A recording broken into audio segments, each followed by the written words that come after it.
Alhamdulillah, kita melanjutkan pembahasan tasawuf di kitabnya Habib Muhammad bin Abdullah Al-Aidus.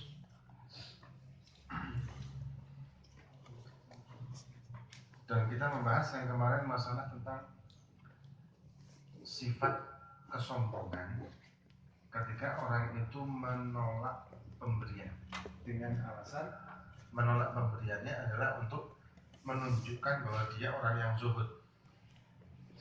Padahal tidak, bukan termasuk kezuhudan ketika dia menolak pemberian. Kecuali yang sudah kita bahas juga, kecuali pemberian itu adalah pemberian sesuatu yang haram.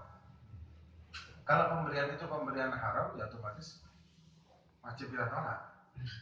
Tapi kalau pemberian itu bukan pemberian haram dan tidak ada fitnah ketika kita menerima, maka menolaknya tidak ada alasan di situ. Ya, menolaknya tidak ada alasan. Nah, kemudian dikatakan orang yang menganggap bahwa ketika dia menolak itu termasuk orang yang zuhud dan dia merasakan kenyamanan ketika dia dianggap zuhud. Masalahnya kan itu. Masalahnya nanti dia dianggap nyaman karena seolah-olah dia ini telah berlaku zuhud. Dan dia bukan dianggap nyaman, merasa nyaman. Dia merasa nyaman karena dia menganggap bahwa dia telah melakukan zuhud. Kenapa?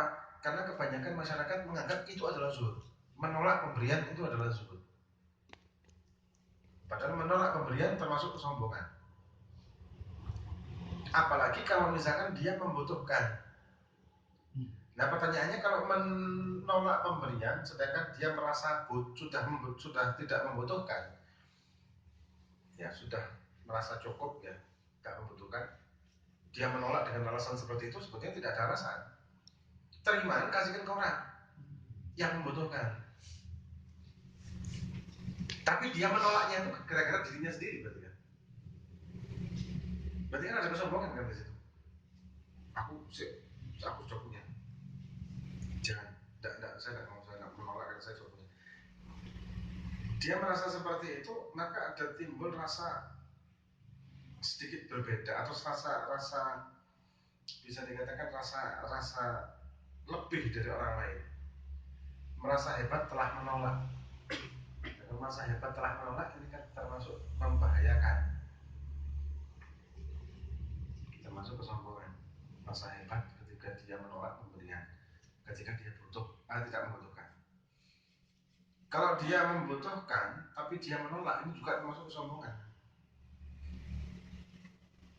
Kalau misalkan dia tidak membutuhkan, ketika diberi maka terima, kasihkan ke orang lain. Seperti kata Nabi kepada Sayyidina Umar, Nabi mengatakan, faqala lahu ya Umar, idza ataka Allah syai'an min hadzal mal min ghairi mas'alatin fakhudhu fa in kunta muhtajan ilaihi fatawawalhu wa in lam takun muhtajan ilaihi fasrifu ila ghairi dzalik wa fa ila ghairika.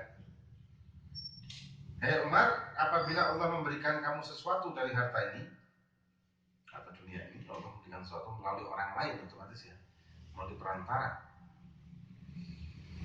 Kemudian kata Nabi, min ghairi mas'alatin, tanpa kamu minta.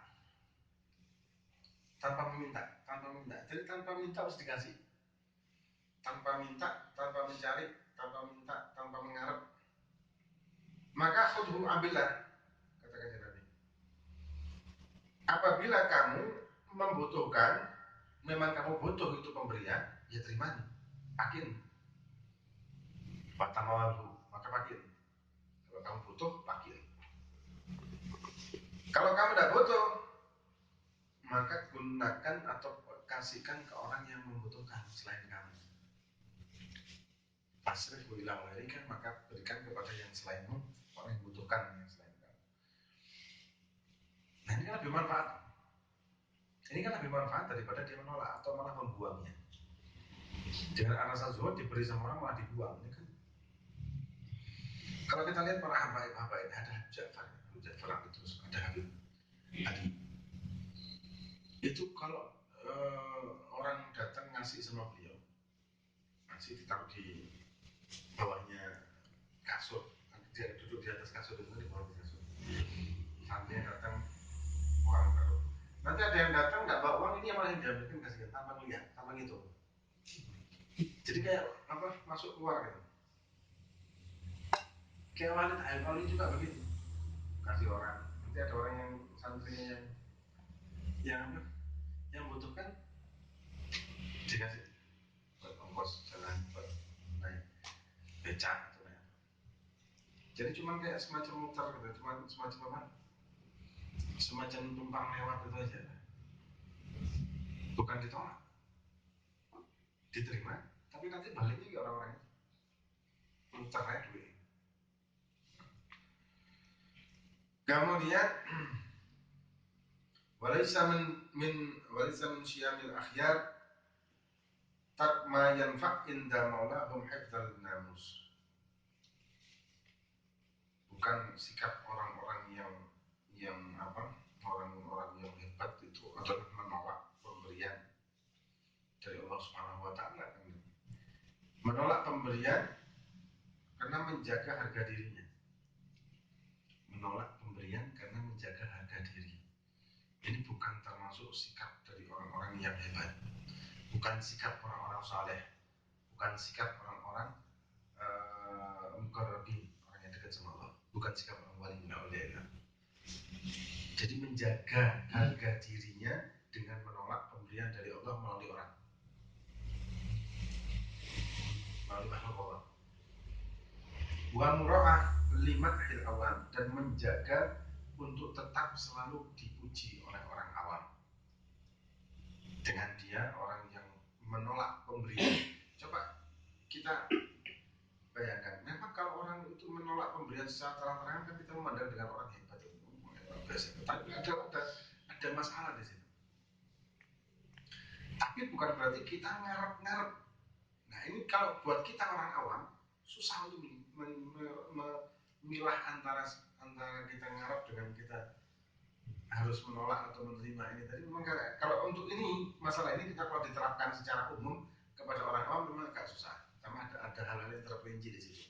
Maka untuk lebih hati-hati ketika kita menerima, maka kita harus melihat siapa yang ngasih secara dohir, tapi tidak perlu secara batin. Secara dohir siapa orang ini. Ketika ada indikasi-indikasi itu adalah orang yang haram atau pemberian yang haram seperti pemberiannya apa? Partai itu apa? Caleg ya, caleg atau cawali atau caca yang lain itu jelas ada indikasi membeli suara. Pasti kan? Iya kan? Apa maksudnya dia ngasih? Kalau nggak untuk beli suara. Kalau sebelum pemilihan. Ada beberapa pejabat yang tahu dari orang takmir, salah satu takmir masjid, dia cerita semuanya bahwa salah satu pejabat ini memang dia lagi mencalonkan, terus masjid jami waktu itu lagi bangunan, dia misi ini saya janjikan uang sekian, tapi nanti setelah pemilihan dibisi sama satu orang, jangan ngomong maksudnya. Nah ini bagus kalau kayak gini. Setelah pemilihan, itu yang tahu, jangan ngomong sama, tapi aku janji ini setelah pemilihan aku tak kayak. Jadi aku jadi gak jadi aku tak kayak. Kayak masjid ini. Beda kan dengan ini tak kayak kok tolong diomongkan ya. Sebentar lagi saya mau pilihan soalnya. Tolong doa. Nah ini kan beda tuh. Ini kan beda kan, ada dikasih beli suara kan sebetulnya. Malah lebih ekstrim lagi, ada pernah dikasih tahu sama beberapa takmir masjid yang lain, ada perjanjian. Jadi langgar bukan masjid. Langgar itu di depannya mau dibikin semacam apa namanya, atas itu kanopi apa namanya itu. Mau dibikin itu dengan harga berapa belas juta, tapi dengan syarat RT sana itu harus memilih dia paling tidak sekian persen. Kalau enggak kurang dari jatah, maka harus dikembalikan uangnya, harus nembui. Nah ini kan sudah ngaco kan kayak gini. Harus malah tak milih tanya sama hukumnya gimana. Nah kalau seperti itu jelas seperti itu wajib kita tolak, nggak boleh kita terima. Kalau ngasih kopi, ngasih sembako, ngasih kaos ada gambarnya, fotonya, itu bagaimana? Nggak boleh kita terima. Nggak boleh kita terima karena jelas itu indikasi membeli suara. Membeli suara sudah jelas haram kan. Suap ini kan haram, ini kan nyuap toh. Nggak bisa enggak. Kemudian ada yang mengatakan, dan kalau di semua ini juga ada yang mengatakan boleh diterima tapi gunakan sama orang lain. Nah kalau dia itu sebagai panutan, satu ya, dia sebagai panutan masyarakat, dengan menerima ini kan sama aja dengan dia menyuruh masyarakat yang berpanutan sama dia itu untuk memilih orang ini kan, sama aja dengan beli suara, walaupun nanti digunakan sama yang lain. Nah andai kata dia bukan orang yang berpengaruh, menerimanya juga, ini juga kalau dia ini bukan orang yang hatinya itu zuhud, ya takutnya kan bakal campur juga dengan hatinya dia nanti malahan. Tapi ada kata dia ambil kemudian dikasihkan sama orang miskin, ya ini menjadi pertanyaan, boleh apa enggak? Ketika dia ambil tapi dikasihkan sama orang miskin tanpa ada masalah fitnah, karena dia orang tidak terkenal misalkan gitu, dan dia hatinya lapang, dalam arti orang kalau menerima itu kan mengasihkan balik lagi kan emang tuh. Kita dapat duit 100 juta misalnya, atau 1 juta ya biasanya, atau 50.000. Terus uang ini begitu kita terima mau langsung dikasihkan orang lain, nyekel duit di tangan ini untuk melepas lagi abot. Harus nyekel lagi, nyekel sudah, angkat dibuka di tangan. Apa bisa kita dengan diterima langsung dikasihkan orang lain? Bisa enggak ngatur hati seperti itu? Nah kalau enggak bisa usah diterima. Kalau bisa, ya terimaan asal tidak ada fitnah ya. Terimaan tapi kasihkan sama fakir miskin. Maknanya di situ. Tapi dengan catatan ini bukan untuk umum. Kita harus bisa untuk mengaca diri kita.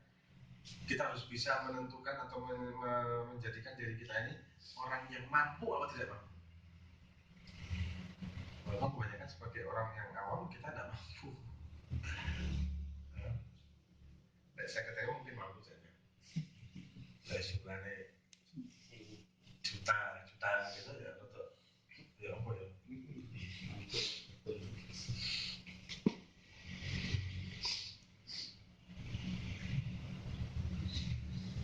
Nah kemudian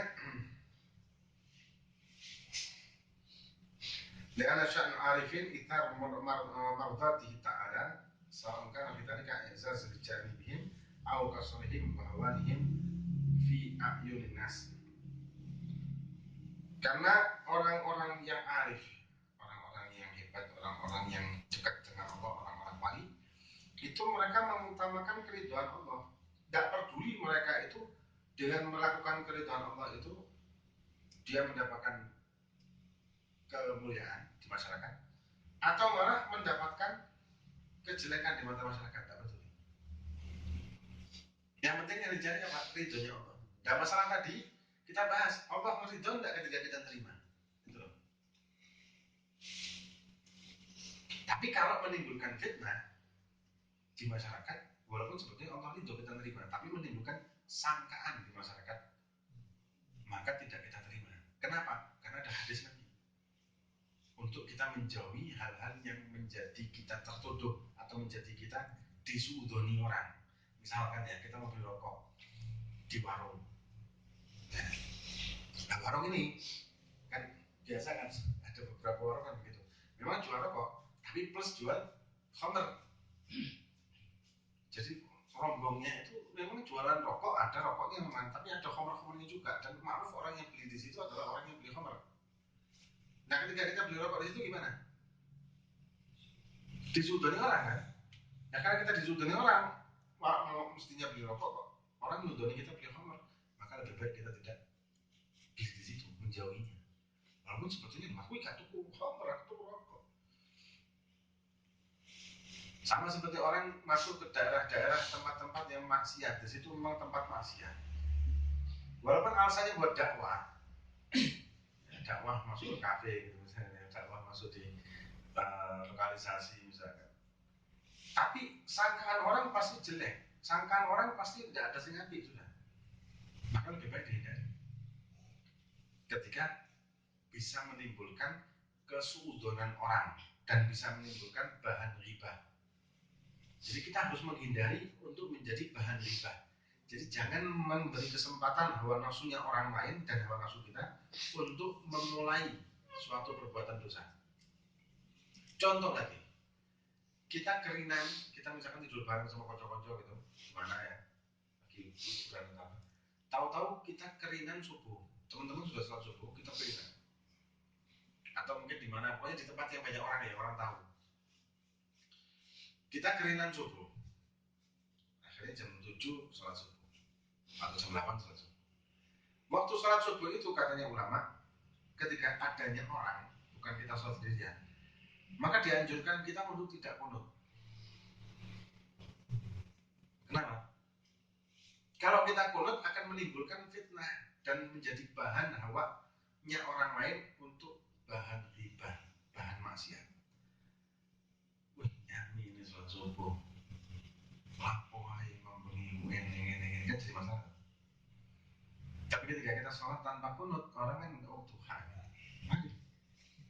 Bukan berarti kita orang munafik, bukan, untuk menjauhkan diri dari fitnah ini loh. Beda lagi dengan dia dengan sholat itu tadi, dia sholat subuh sebenarnya, cuma dia ngomong aku duha terus ini mesti rajin. Dia omongkan ke orang, ini kan sombong berarti ya. Padahal betul sholat duha itu sholat subuh. Aku duha ini yang ini mesti harus 8 rakaat. Tapi saya kira sekarang karena nokon rakaat. Ya beda kan, lain lagi kalau itu. Kemudian fasalatin, matakan para sultan, para penguasa, idza a'tau ahadan syai'an li syuhrah wa dzikr bainan nas fal aula akhdhu.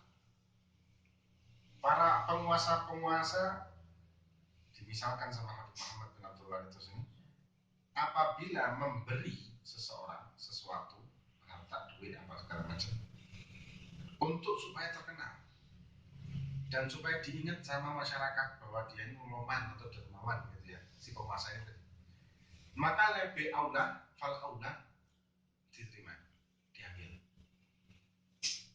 Li'annahu in kana muhtajan ilaihi fal yasrifhu daruratihi wa in kana ghaniyan anhu fal yusrifhu ila al-fuqara'i wal masakin. Apabila dia memang membutuhkan, maka pakai buat dirinya. Kalau dia tidak butuhkan, maka kasih sama fakir miskin. Terus ada pertanyaan di sini nanti. Fa'in qala qail yakunu radduhu min jihati khawfi hurmatih. Jadi kalau ada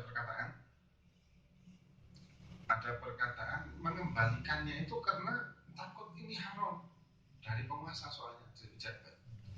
Takut ini harta haram. Fa'inna amwal salatin al-ghalib alihil hurmah. Karena hartanya para penguasa yang zalim ya, itu kebanyakan adalah kecampuran sama haram. Dia ngambil pajak, ngambil ini segala macam. Bagaimana ini?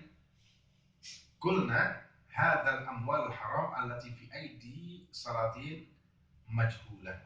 Maka kami mengatakan bahwa harta haram yang ada di tangannya sultan-sultan ini majhul, tidak diketahui mana yang haram, mana yang halal. Wala yumkin radduha ila arbabiha, dan tidak mungkin untuk mengembalikan kepada yang berhak. Maksudnya masyarakat yang berhak kan tidak tahu yang mana maksud arti. Maka fayajib sarfuha ila arbabid darurat minal fuqara wal masakin. Maka wajib untuk membagikannya kepada orang-orang yang fakir miskin membutuhkan. Untuk orang fakir miskin yang membutuhkan, kasihkan ke fakir miskin yang membutuhkan. Itla sabila ila ghairi dzalika, karena tidak ada cara lain selain itu. Wala yang bagi itlafaha wa ramiyaha fil bihar, dan tidak seyogyanya untuk membuang atau dan melemparkannya di lautan, dibuat, tidak boleh.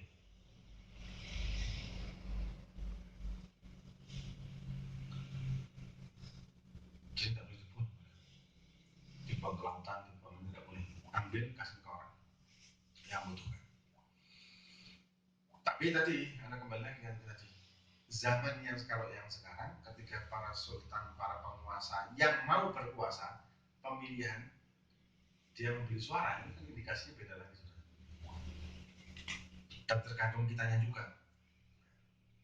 Termasuk juga para sultan-sultan ini ketika memberi kita uang, para penguasa-penguasa, para pejabat memberi kita uang, ketika kita mampu untuk mengendalikan diri kita dan hawa kita, dan kita tidak terpengaruh oleh mereka, tidak ada faktor sungkan, maka bolehlah masuk ke sini. Tapi kalau misalkan kita yakin bahwa diri kita karena bakal sungkan kok, kayak misalnya kayak duit wong iki, terus dia punya kebijakan yang haram, Anda tidak bisa kritik. Begitu di umroh, begitu di haji, kemudian si pejabat ini punya kebijakan haram, terus si ulamanya, betul kok, sama aja cedek, aduh kayak sungkan banget, umroh VIP ini, akhirnya begitu kan. Tapi kalau orang ini mampu dan yakin bahwa tidak akan berpengaruh, ya boleh. Tapi kalau dia tidak yakin dengan dirinya, maka itu tidak boleh. Ini bagi orang yang punya pengaruh. Kalau bagi kita sebagai masyarakat awam bagaimana? Antara terima atau tidak. Kalau kita butuhkan, terima. Kalau tidak butuhkan, kasih ke orang lain. Kalau kita sebagai orang awam yang tidak ada pengaruh apapun, walaupun kayaknya langka ya, jika ini bisa tanpa pamrih, Allah alam sih ya. Beda lagi dengan hak-hak yang kita bahas kemarin, kayak bos, terus apa?